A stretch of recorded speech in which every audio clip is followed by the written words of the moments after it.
Shifts in demand and supply, market equilibrium chapter से related अगला portion है हमारा ये। मार्केट इक्विलिब्रियम यानी वो सिचुएशन जहां पे ना तो एक्सेस डिमांड है ना ही एक्सेस सप्लाई, यानी जिस प्राइस पे डिमांड और सप्लाई बराबर होगा वो प्राइस मार्केट इक्विलिब्रियम कहलाएगा। पढ़ चुके हम लोग।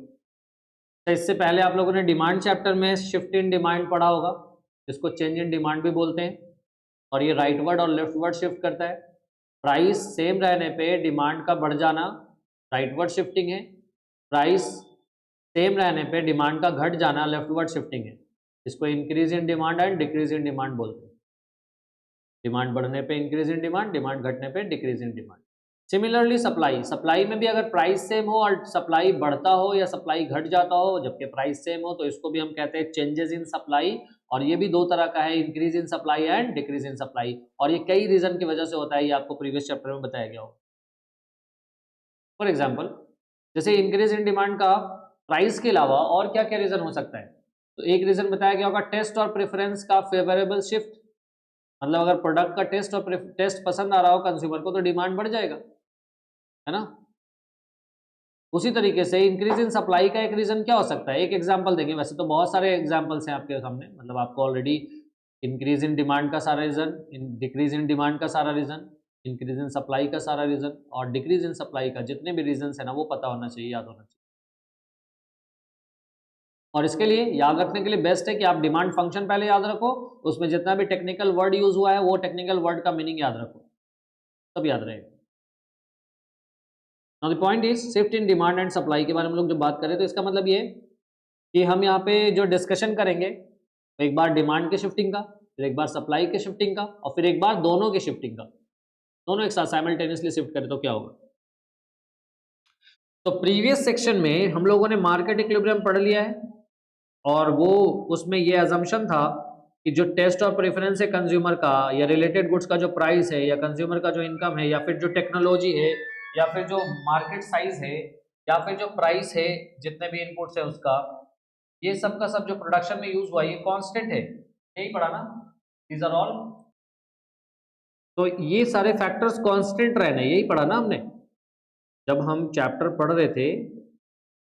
डिमांड के चैप्टर में आपको बताया गया लॉ ऑफ डिमांड, और लॉ ऑफ डिमांड में बताया गया अदर फैक्टर्स बीइंग कांस्टेंट। तो उस अदर फैक्टर्स का क्या मतलब था, उस अदर फैक्टर्स का मतलब था कि कंज्यूमर का टेस्ट और प्रेफरेंस कांस्टेंट हो, रिलेटेड गुड्स का प्राइस कांस्टेंट हो, कंज्यूमर का इनकम कांस्टेंट हो, टेक्नोलॉजी में कोई चेंज ना हो, मार्केट साइज में कोई चेंजेस ना हो, है ना, या फिर जो इनपुट इस्तेमाल हो रहा है फैक्टर्स, इनपुट का जो इस्तेमाल हुआ है प्रोडक्शन में वो भी कांस्टेंट हो, ये हमारा अजम्पशन था। लेकिन क्या होगा अगर ऊपर में अभी जितने भी फैक्टर्स यहाँ पे डिस्कस हुए, चाहे कोई डिमांड से कुछ फैक्टर्स रिलेटेड है हो या कुछ फैक्टर्स सप्लाई से रिलेटेड हो, ये जितने भी फैक्टर्स है ये कांस्टेंट माना जा रहा था लॉ ऑफ डिमांड के टाइम पे और लॉ ऑफ सप्लाई के टाइम पे। लेकिन आपको पता है कि अगर इन फैक्टर में भी चेंज होगा तो डिमांड और सप्लाई में चेंज होगा। मतलब अगर प्राइस कांस्टेंट रहे और इसमें से कोई फैक्टर चेंज कर जाए तो डिमांड या सप्लाई में चेंज होगा। However, with changes in one or more of these factors, either the supply or the demand curve or both may shift. तो ये जितने भी फैक्टर्स यहाँ पे लिस्ट डाउन किए गए इनमें से कोई भी फैक्टर अगर चेंज करता है तो हो सकता है उसका असर डिमांड पे भी पड़े, हो सकता है उसका असर सप्लाई पे भी पड़े, या हो सकता है उसका असर दोनों के ऊपर पड़े। That is possibility. तो क्या होगा अगर डिमांड चेंज करेगा, या क्या होगा अगर सप्लाई चेंज करेगा, या क्या होगा अगर दोनों ही चेंज करेगा। तो एक बात तो तय है कि इक्विलिब्रियम प्राइस और इक्विलिब्रियम क्वांटिटी पे असर पड़ेगा। तो सबसे पहले हम लोग एक जनरल थ्योरी डिस्कस करेंगे जिसमें हम लोग इम्पैक्ट डिस्कस करेंगे इक्विलिब्रियम के शिफ्टिंग का, और फिर हम लोग एक एक करके उन सारे फैक्टर्स को स्टडी करेंगे। तो जहां पे सबसे पहला डिस्कशन हमारा है डिमांड शिफ्टिंग के बारे में, शिफ्टिंग ऑफ डिमांड कर्व। चलें, ये नीचे जितना पैराग्राफ है ये सिर्फ आपको, यानी शिफ्टिंग ऑफ डिमांड कर्व का पैराग्राफ अगर आपको समझना है तो हम कुछ नहीं, बस ये दो ग्राफ आपको समझाएंगे, and everything written in between this is explained there. एक पेज ले लेते हैं पहले तो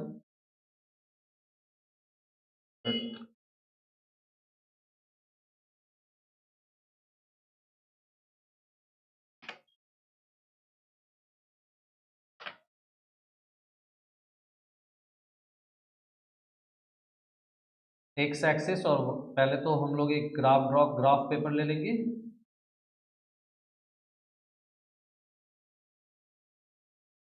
ये हमारा एक हो गया एक्स एक्सिस, जिसपे हम लोग क्वांटिटी को दिखाते हैं, और ये हो गया हमारा वाई एक्सिस, जिसपे हम दिखा रहे हैं प्राइस को। प्राइस दिखा रहे हैं, डिमांड दिखाएंगे एंड सप्लाई को दिखाएंगे। Let us take two different graphs, और हम ना सिंपलिसिटी के लिए यानी सिंपल अंडरस्टैंडिंग के लिए हम लोग जो है वो एक स्ट्रेट लाइन लेंगे। कर्व भी हो सकता है but we will take a straight line to simplify this study. Demand curve नीचे जाएगा कि ऊपर जाएगा? Tell me.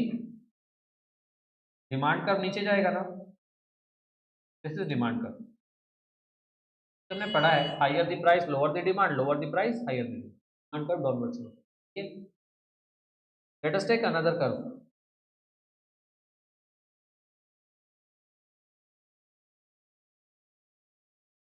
ये हमारा सप्लाई कर्व।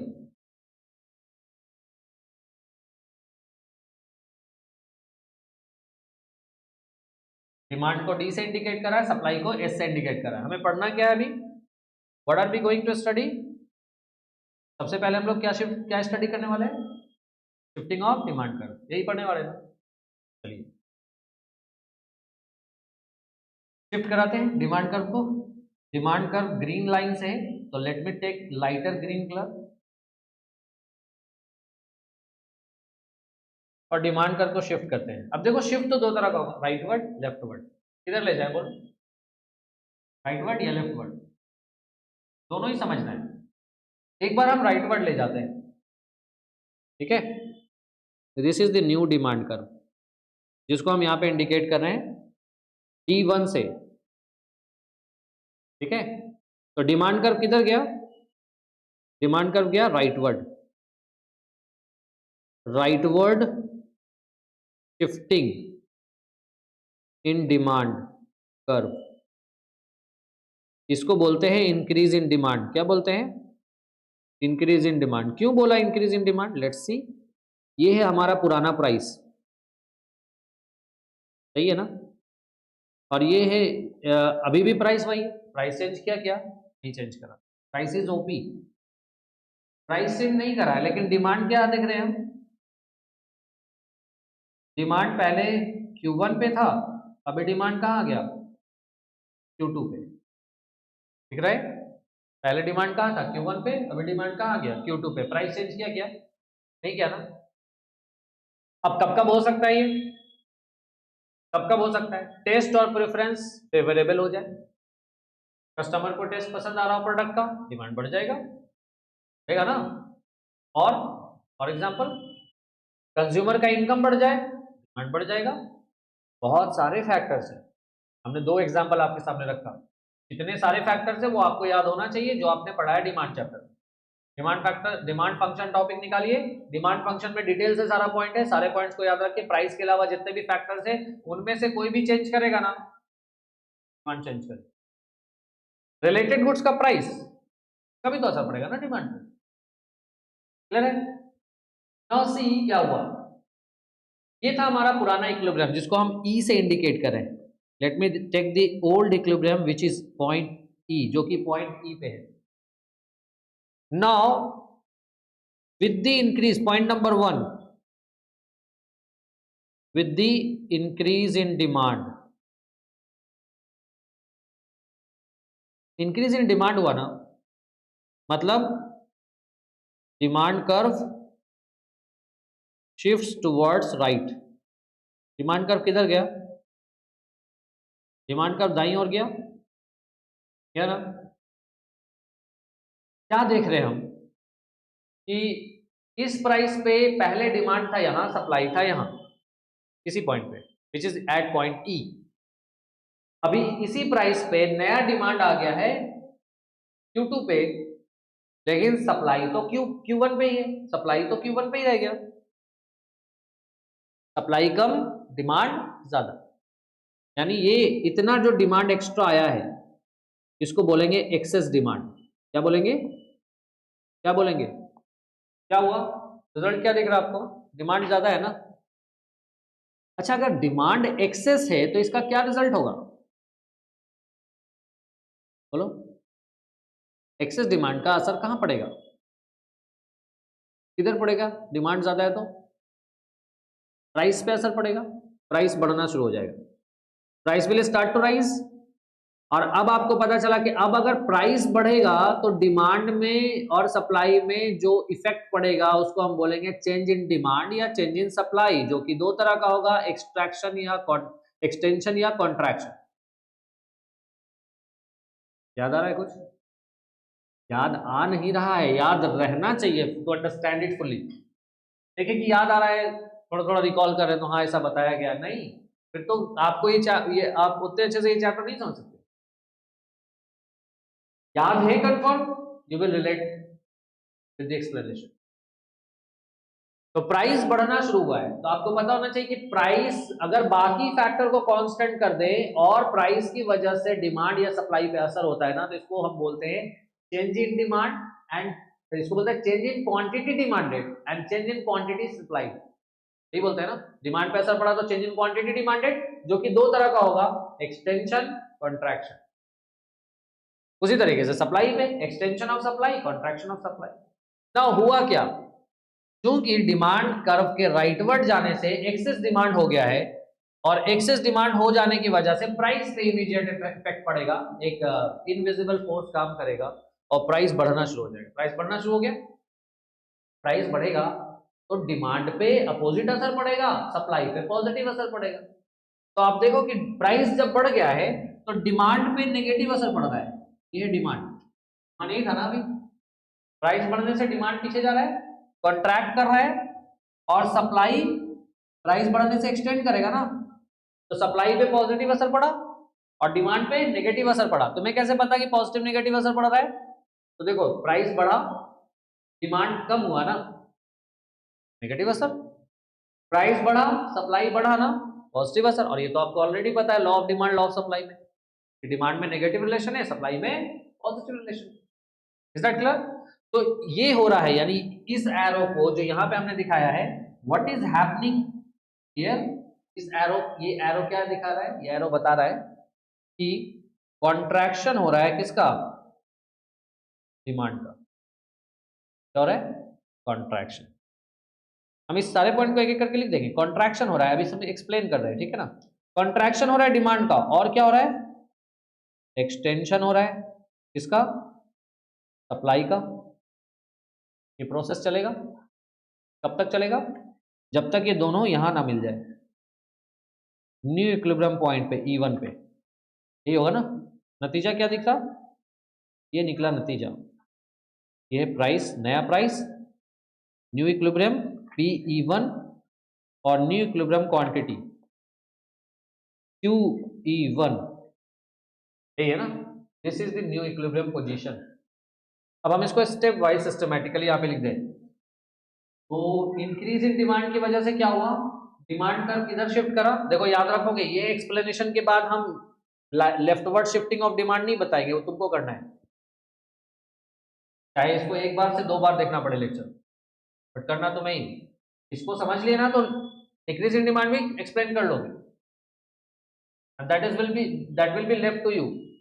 क्योंकि अगर हम दोनों बता देंगे ना तो फिर ये याद रख पाओगे ना वो याद रख पाओगे, तो इसलिए इसको अच्छे से समझ लो और दूसरा पोर्शन खुद से घर पे करना। कौन सा, ये इंक्रीज इन डिमांड बताया ना हमने, आपको कौन सा पढ़ना है, डिक्रीज इन डिमांड। स्टार्ट करोगे ग्राफ से, सारा पॉइंट उसी तरीके से लिस्ट आउट करोगे एंड देन रिलेट करोगे टॉपिक्स को जो पिछले पहले पढ़ चुके हो। तो हम यहाँ देखो लिख रहे हैं, जितना पॉइंट आपको ग्राफ में लिखा है ना उसको हम शॉर्ट में पॉइंट वाइज लिख रहे हैं। डिमांड इंक्रीज करा तो डिमांड कर्व किधर गया, राइटवर्ड गया ना। डिमांड कर्व के राइटवर्ड जाने से क्या हुआ, at price P there is now excess demand of Q1 Q2। Excess demand हो गया ना, कितना, इतना एक्सेस डिमांड हो गया Q1 Q2। नहीं, पहले डिमांड था, अगर हम इसको O कह दें तो पुराना डिमांड है OQ1 और नया डिमांड आ गया OQ2। तो OQ2 से OQ1 को माइनस करोगे तो Q1 Q2 आएगा ना, इतना ही एक्सेस डिमांड है ना, यही जो वैल्यू है वो इसके बराबर है ना। क्या बन रहा है, रेक्टेंगल बन रहा है, तो जो वैल्यू यहाँ पे होगा वही वैल्यू यहाँ पे होगा, and this two value will be same. समझ आ रहा है? तो एक्सेस डिमांड है कितने के बराबर, Q1 Q2 के बराबर। और ये बात जैसे ही आ गया ना कि डिमांड ज्यादा है, क्या होगा इफेक्ट, इसका इफेक्ट क्या होगा, एक इनविजिबल फोर्स वर्क करेगा and then price starts to rise. Price क्या हो जाएगा, बढ़ना शुरू हो जाएगा। अब प्राइस बढ़ेगा तो आपको पता है कि प्राइस की वजह से दोनों पे ही असर पड़ता है, डिमांड पे भी और सप्लाई पे भी। क्या असर पड़ेगा, फर्दर इफेक्ट, प्राइस बढ़ने का इफेक्ट क्या होगा, प्राइस बढ़ने का इफेक्ट होगा कॉन्ट्रैक्शन ऑफ डिमांड। ठीक, दूसरा इफेक्ट क्या होगा, एक्सटेंशन ऑफ सप्लाई। ये दोनों एक साथ काम करेगा, both will be working. Supply बढ़ता चला जाएगा, सप्लाई बढ़ता चला जा रहा है, डिमांड घटता चला जा रहा है। कब तक, ये दोनों एक साथ वर्क करेगा, एक साथ फंक्शन करेगा, कब तक, जब तक ये जो एक्सेस डिमांड आपको Q1 Q2 का दिख रहा है ना, ये जीरो ना हो जाए, यानी एक्सेस डिमांड खत्म हो जाए। कब तक चलेगा, यानी ये जो फेनोमेना है, यानी ये दो फेनोमेना कंटिन्यू रहेगा till excess demand become zero and new equilibrium is restored, new equilibrium is reached, new market equilibrium पे पहुंच गए। कहां पे पहुंचे हम, विच इज एट E1। कंक्लूजन क्या निकला, कंक्लूजन निकला with increase in demand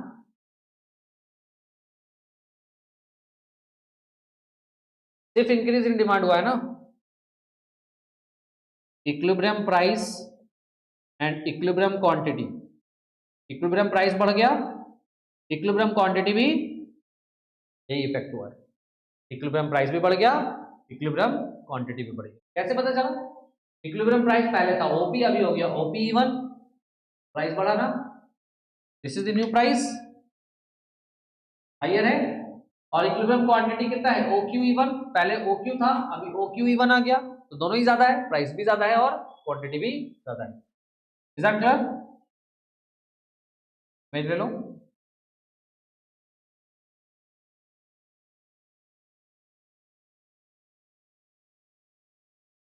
increase in demand हमने बता दिया है, डिक्रीज इन डिमांड आपको खुद से कर लेना है,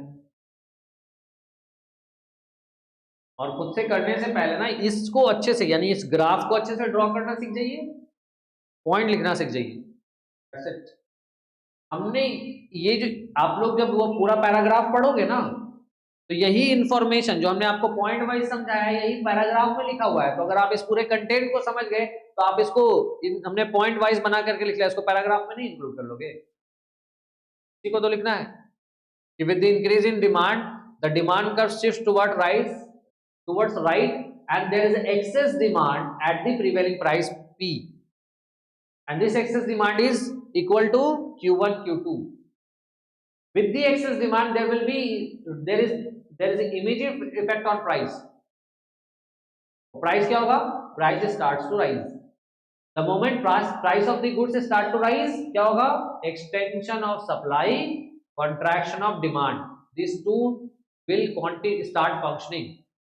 ये दोनों ही इफेक्ट होना शुरू हो जाएगा, और इन दोनों की वजह से क्या होगा, ये दोनों कब तक करेगा, ये दोनों फोर्सेस एक साथ वर्क करेगा, कब तक, जब तक these forces will continue, this phenomena will continue till excess demand becomes zero. Market को इक्विलिब्रियम में आना है, वापस से एक्सेस डिमांड जीरो हो जाएगा, एक्सेस डिमांड था ना इसलिए लिखा excess demand become zero. Clear है, एक्सेस सप्लाई होता तो लिखते excess supply become zero. Clear है, तो till excess demand become zero and new equilibrium is reached, और द न्यू इक्विलिब्रियम पॉइंट क्या है, पहला पुराना इक्विलिब्रियम था E, नया इक्विलिब्रियम पॉइंट है E1। ओके, रिजल्ट क्या दिख रहा है आपको, at the new equilibrium point there is increase in equilibrium price and there is increase in equilibrium quantity, दोनों ही बढ़ गया है, equilibrium price भी बढ़ गया है and equilibrium quantity भी बढ़ गया है। तो डिक्रीज इन डिमांड का हो जाएगा, डिक्रीज इन डिमांड हो जाएगा। अब सप्लाई के ऊपर बात कर लें, देखो यहाँ पे ये है तुम्हारा इंक्रीज इन डिमांड, ये क्या है इंक्रीज इन डिमांड, और ये वाला क्या है डिक्रीज इन डिमांड। ये कर्व हमने बता दिया, कर्व कर लेना। चलो आगे बढ़ते हैं। Now let us talk about supply shifting, shifting of supply. Shifting of supply से क्या मतलब है, increase in supply decrease in supply, जो कि प्राइस को छोड़ के किसी और फैक्टर की वजह से होगा। जैसे फॉर एग्जांपल कंपनी का टेक्नोलॉजी पहले से बेटर हो गया, तो टेक्नोलॉजी बेटर हो जाने से वो सेम प्राइस पे ज्यादा सप्लाई दे पाएगा क्योंकि ज्यादा प्रोडक्शन होगा। या इनपुट प्राइस कम हो गया है तो भी इंक्रीज इन सप्लाई हो जाएगा। बात समझ में आ रहा है? चलिए ग्राफ बनाते हैं, पहले तो पहले फिगर ड्रॉ करेंगे।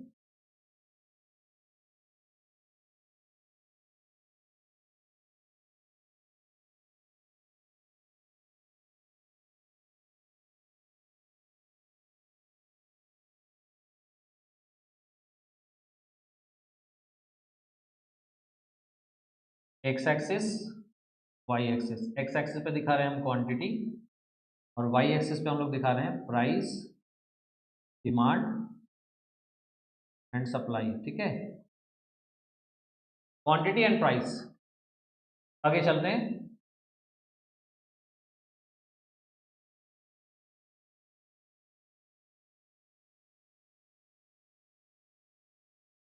पहले लेते हैं डिमांड कर्व, डिमांड कर्व तो वैसे ही जाएगा डाउनवर्ड।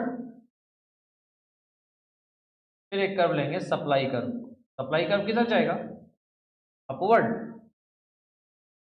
अपवर्ड जाएगा, क्या हो गया अपवर्ड।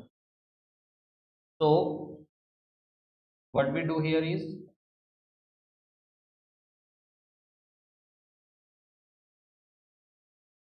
हम यहाँ पे इसको लिख रहे हैं डिमांड और ये हो गया हमारा supply, demand curve supply curve. This is our old equilibrium point. हमें क्या पढ़ना है, हमें पढ़ना है शिफ्ट इन सप्लाई, सही है। और ये भी दो तरह का होता है मालूम है, इंक्रीज इन सप्लाई और डिक्रीज इन सप्लाई। कौन सा बताएं बोलो, इंक्रीज इन सप्लाई बताएं कि डिक्रीज इन सप्लाई बताएं, डिक्रीज इन सप्लाई बताएं। तो decrease in supply, shift in supply curve. Shift in supply में हम लोग जो केस पढ़ने वाले हैं वो पढ़ने वाले हैं decrease in supply, decrease in supply curve. Decrease in supply का मतलब supply curve right left word जाएगा। सप्लाई कर्व कौन है, ये है ना, this is your supply curve S. नया सप्लाई कर्व ड्रॉ करेंगे, new supply curve, let us draw the new supply curve. Left ले जाना है ना, लेफ्ट लेके चले आए। This is your new supply S1, ठीक है। अब हम इसको लिखेंगे कैसे, हम इसको लिखेंगे डिक्रीज इन सप्लाई कर्व। क्या होगा इसकी वजह से, supply curve shifts towards left. Supply curve किधर जाएगा, लेफ्ट वर्ड गया, this is left word shifting. क्या हुआ है रिजल्ट, ये देखो पुराना प्रिवेलिंग प्राइस है ये, this is your old price, old price है ना, old equilibrium price which is OP and old equilibrium quantity which is OQ. OP old equilibrium price है और ओक्यू ओल्ड इक्विलिब्रियम क्वांटिटी है, सही है ना। अभी क्या हुआ, प्राइस में तो कोई इफेक्ट नहीं हुआ है अभी, सप्लाई घट गया, सप्लाई कर्व लेफ्टवर्ड चला गया। तो सप्लाई कर्व के लेफ्टवर्ड जाने से क्या देख रहे हैं कि जो पुराना प्राइस है उस पुराने प्राइस में सप्लाई यहां पे है और डिमांड, सप्लाई यहां आ गया, डिमांड तो अपनी जगह है, सही है ना। क्या हुआ है, एक्सेस डिमांड की एक्सेस सप्लाई। क्या रिजल्ट हुआ आपको, क्या दिख रहा है, ज्यादा कौन है,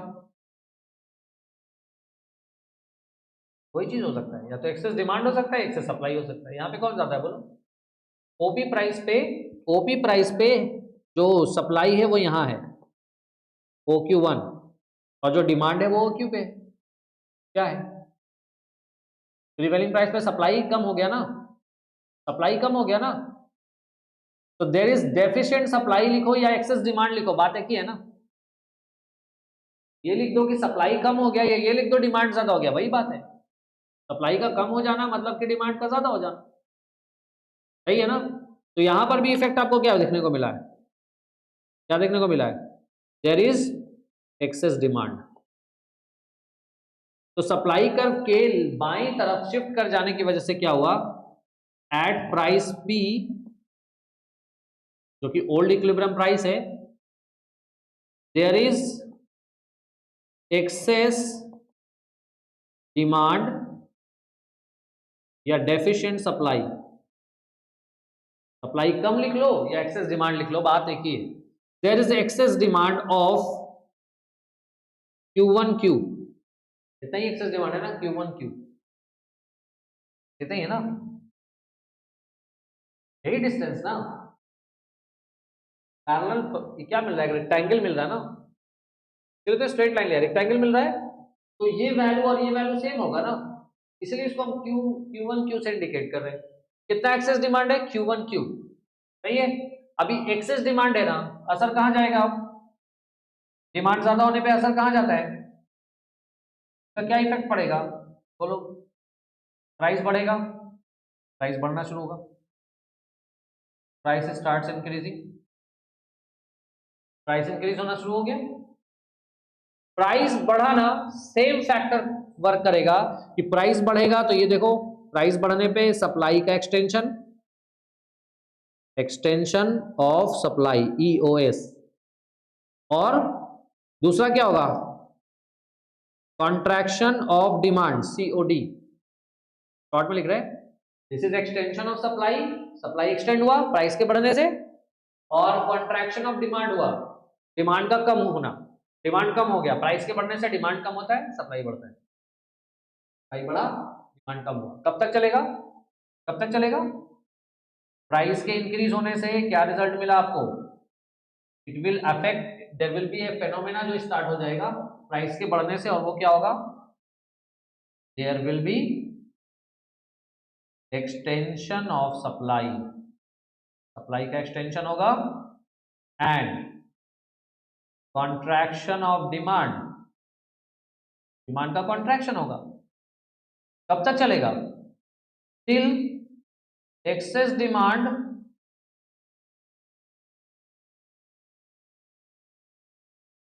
इज रिड्यूस टू जीरो, कब तक चलेगा, जब एक्सेस डिमांड जब तक जीरो ना हो जाए, and equilibrium is restored, and equilibrium is reached, equilibrium पे पहुंच गए वापस। अब बताओ रिजल्ट क्या दिख रहा है आपको, न्यू इक्विलिब्रियम पॉइंट हमारा है ये, जिसको हम E1 से इंडिकेट कर रहे हैं, न्यू इक्विलिब्रियम पॉइंट E1 दिखा कहां पे, न्यू इक्विलिब्रियम पॉइंट पे आपको नतीजा क्या दिख रहा है, this is your equilibrium price PE1 and this is your equilibrium quantity QE1, क्या नतीजा दिखा, रिजल्ट क्या दिखा, इक्विलिब्रियम प्राइस बढ़ा कि घटा,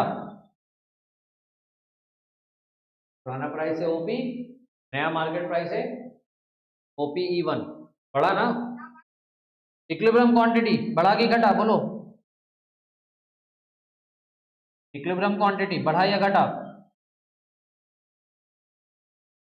बढ़ा या घटा, पुराना इक्विलिब्रियम देखो, नया इक्विलिब्रियम देखो, पुराना इक्विलिब्रियम भी है ना, क्वांटिटी यहाँ है, नया इक्विलिब्रियम भी है, क्वांटिटी कहाँ है, बढ़ा कि घटा, घट गया ना, तो इक्विलिब्रियम प्राइस बढ़ा, इक्विलिब्रियम क्वांटिटी घट गया, दिस इज द रिजल्ट। किसका इफेक्ट था ये, किसका इफेक्ट था, डिक्रीज इन सप्लाई का, इंक्रीज इन सप्लाई का कर लेंगे, कर लेंगे ना इंक्रीज इन सप्लाई, अभी सप्लाई का लेफ्टवर्ड गया, इंक्रीज इन सप्लाई में राइटवर्ड चला जाएगा, स्टेप वाइज उसी तरीके से जाएंगे जिस तरीके से इसको करा है, हो जाएगा। आगे चलते हैं, तो देखो यहाँ पे हमने अभी जो डिस्कशन किया वो ये वाला पॉइंट डिस्कस कर लिया, ये वाला पॉइंट खुद से कर लेना। अब देखो यहाँ पे क्वेश्चन घुमाएगा कैसे, अगर हमें इस टॉपिक पे अगर हम ये कहना कि सबसे ज्यादा कॉम्प्लिकेटेड क्वेश्चन इकोनॉमिक्स में कौन से चैप्टर से पूछा जा सकता है, तो इस क्वेश्चन ऐसा रहेगा कि आधे को तो समझ में नहीं आएगा, सिर्फ उन्हीं स्टूडेंट को समझ में आएगा जिन्होंने डीपली स्टडी करा है और एक एक पॉइंट उसके माइंड में है, वही क्वेश्चन समझ पाएगा।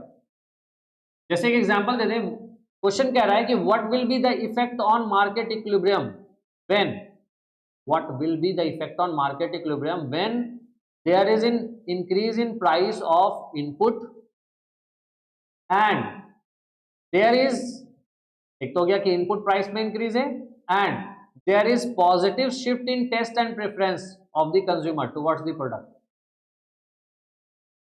बोलो, आधा को तो समझ में ही नहीं आया क्वेश्चन क्या पूछा गया, आया क्या एनीबॉडी?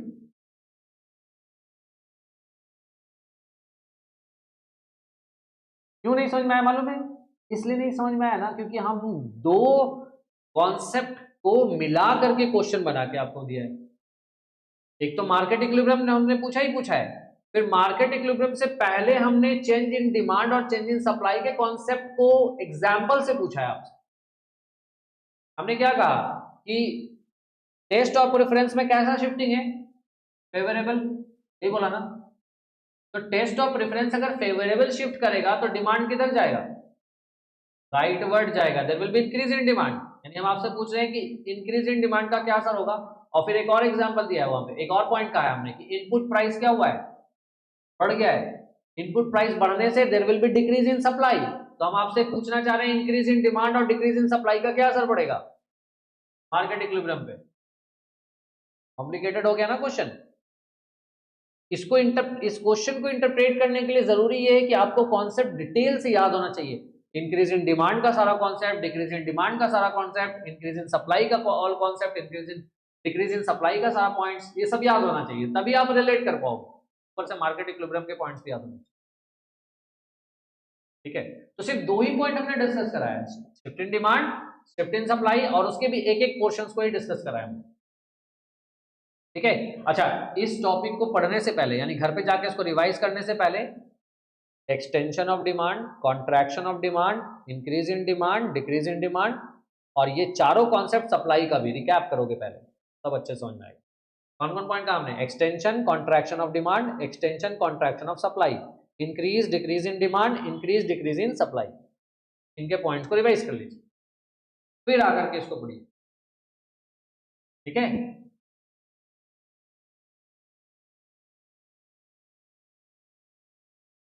तो हम लोगों ने ये दो डिस्कस कर लिया है, shift in supply shift, demand shift. Supply shift और डिमांड शिफ्ट हमने पढ़ा ना, तो बाकी फैक्टर्स को क्या माना, कांस्टेंट माना। अच्छा, इसमें और भी एडिशनल पॉइंट आएगा जब आप प्रोड्यूसर इक्विलिब्रियम का कॉन्सेप्ट लेक्चर अपलोड करेंगे रेफरेंस बुक से ना, तो इसमें एक्स्ट्रा पॉइंट और ज्यादा आना है। बहुत लिमिटेड दिया है, वहां पे आपको और ज्यादा एक्स्ट्रा पॉइंट सीखने को मिलेगा, बट आप समझ जाओगे। अगर आपने प्रीवियस टॉपिक को समझा हुआ है ना तो समझ जाओ। जैसे फॉर एग्जांपल अगर आपसे ये पूछ लिया जाए कि बताइए कि मार्केट इक्विलिब्रियम पे क्या असर पड़ेगा जब डिमांड परफेक्टली इलास्टिक है and there is increase in supply. Market equilibrium पे क्या असर पड़ेगा जब डिमांड क्या है, क्या बोला हमने, डिमांड परफेक्टली इलास्टिक, और सप्लाई के बारे में हमने क्या बोला, इंक्रीज इन सप्लाई। अगर तुमने ग्राफ बना लिया ना तो बना लिया, ग्राफ कैसा बनेगा, ग्राफ कैसा बनेगा,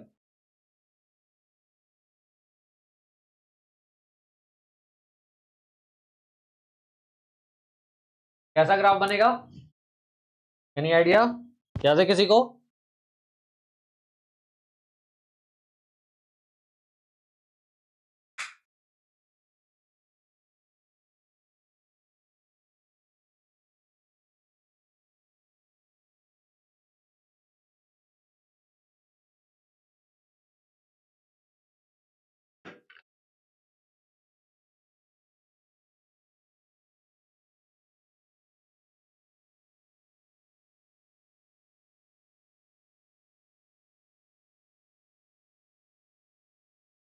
कैसा कैसा ग्राफ बनेगा, एनी आइडिया? चलिए देखिए, हम आपको शॉर्ट में बता रहे हैं यहाँ पे। याद है तुम लोगों को, बस रिकॉल मतलब पढ़ा हुआ है, तुम लोग रिकॉल नहीं कर पा रहे हो। हमने क्या बोला, डिमांड कैसा, परफेक्टली, यही है ना, डिमांड कर वैसे ही होगा ना, परफेक्टली इलास्टिक डिमांड कर वैसे ही होता है ना, पैरेलल टू, ये है पुराना सप्लाई कर्व। हमने बोला कि सप्लाई इंक्रीज हुआ, तो सप्लाई के इंक्रीज का मतलब नया सप्लाई कर्व किधर जाएगा, राइट वर्ड, हो गया राइट वर्ड। इसी के बारे में आपसे पूछा है क्या असर पड़ेगा, असर तो ये होगा कि प्राइस में कोई चेंज नहीं होगा, क्वांटिटी इक्विलिब्रियम क्वांटिटी सिर्फ बढ़ जाएगा, यही हुआ ना इफेक्ट, फाइनल इफेक्ट तो यही है, प्राइस में no change but quantity increase, equilibrium quantity increase हो गया, पहले था यहां पे, अभी आ गया यहां पे। तो खैर इसके बाद जो तुम लोगों का पोर्शन है वो है simultaneous shift of demand and supply, जिसका 4 केस हम लोग पढ़ने वाले हैं, दोनों ही कर्व का राइटवर्ड शिफ्ट करना, दोनों ही कर्व का लेफ्टवर्ड शिफ्ट करना, सप्लाई कर्व का लेफ्टवर्ड और डिमांड कर्व का राइटवर्ड शिफ्ट करना, सप्लाई कर्व का राइटवर्ड और डिमांड कर्व का लेफ्टवर्ड शिफ्ट करना। तो ये 4 केस अभी रह गया है जिसको हम लोगों को पढ़ना है, और इसके बाद मेरे ख्याल से इसमें प्राइस सीलिंग और प्राइस फ्लोर का कॉन्सेप्ट है। तो अभी चूंकि हम चाहे तो आगे बता सकते हैं, बट हम चाहेंगे कि ये जो 2 पोर्शन आपको बताया गया ना, इस 2 पोर्शन का अल्टरनेटिव 2 पोर्शन खुद से कर लेना, कर लोगे तो फिर आगे का जो टॉपिक हम लोग पढ़ेंगे वो अच्छे से समझ में आएगा, ठीक है, कर लेंगे। तो देख लीजिए आपको क्या क्या हमने बता दिया, हमने बता दिया कि इंक्रीज इन डिमांड का क्या असर होगा, आपको बनाना है डिक्रीज इन डिमांड का इफेक्ट, डिक्रीज इन डिमांड का क्या इफेक्ट होगा, this is your work, homework, decrease in demand का इफेक्ट। और दूसरा हमने आपको डिक्रीज इन सप्लाई बताया, तो आपको बनाना है इंक्रीज इन सप्लाई का इफेक्ट, ये आपका होमवर्क का part, increase in supply, shift in supply में डिक्रीज इन सप्लाई बता चुके, इंक्रीज इन सप्लाई खुद से कर लीजिएगा, और डिमांड वाले में हमने इंक्रीज इन डिमांड बता दिया है, डिक्रीज इन डिमांड खुद से कर लेंगे आप, हो जाएगा। चलिए आज के लिए इतना ही, इससे आगे का टॉपिक थोड़ा कॉम्प्लिकेटेड है, आज बताएंगे तो ऊपर ऊपर जाएगा, इसलिए हम चाहते हैं कि इसको पहले आप घर पे आराम से कर लो, फिर उसके बाद डिस्कस करेंगे उस पोर्शन। आज के लिए इतना ही, 2 क्लास मुश्किल से और जाएगा।